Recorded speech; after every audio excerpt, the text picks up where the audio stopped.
Welcome to the only daily podcast focusing on compliance news of the day. Each morning, start your day with a cup of coffee and Tom Fox, the voice of compliance, to hear about 4 of the top compliance, corruption, or leadership stories you will need to start your day. The Daily Compliance News is a production of the Compliance Podcast Network.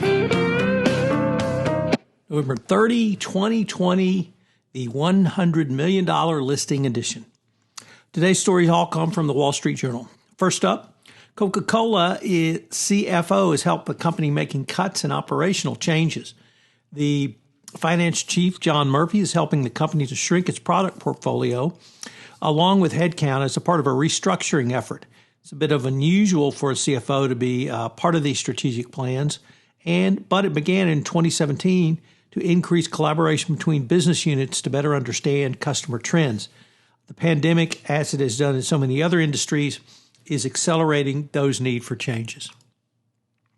Next up, from the Risk and Compliance Journal at the Wall Street Journal, Jack Hagel reporting, bean counters no more. Internal audit embraces a broader risk advisory role. Internal auditors have expanded their roles of investigators and regulators and have demanded more disclosures about how companies manage a range of non-financial risks. This is why Richard Chambers, chief executive of the IIA, disabuses people who simply regard his profession as mere bean counters, acknowledging that we used to be bean counters. Today we have to understand how the beans are grown, how they're harvested, how they're taken to market, so we can provide an additional advice more than simply assurance. It's not good enough anymore for the company to know how many beans they've got. This evolution has been coming on, and once again, as with many areas, it's greatly accelerated in the era of coronavirus. Next up, Britain is heading for perhaps disaster under Boris Johnson, Prime Minister, with his disastrous Brexit strategy, which could lead to a no deal Brexit, I should say, as one of the components of it is Britain is bracing for logistics hell as the final act looms. Customs, checks, tariffs, and paperwork are all coming into effect after January 1, and some shipping specialists expect this will rattle supply chains to their very core. Because on January 1, the free movement of goods across the English Channel is due to end for the first time in a half a century.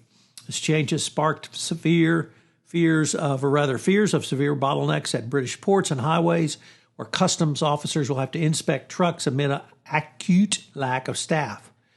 With some 10,000 trucks crossing the channel on ferries each day, moving nearly half of all goods between the UK and the continent, this could be a huge problem. The problem, of course, is you have to stop things. Both the driver and the cargo will require documentation, and if you queue up, you immediately face congestion and delays.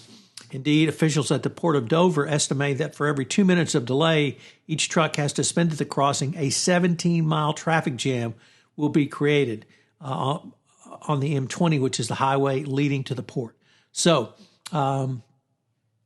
big trouble around Brexit, and this will be but one small component. And finally, Tesla is getting ready to go public, and they are on track, they say, to be a $100 billion in trades, which would put it in the top 500 of U.S. companies, obviously. So this, with Tesla going public, it's going to be really interesting to read all of the financial disclosures to see really what compliance, or what rather Tesla has in place corporate governance-wise to protect itself from Elon Musk.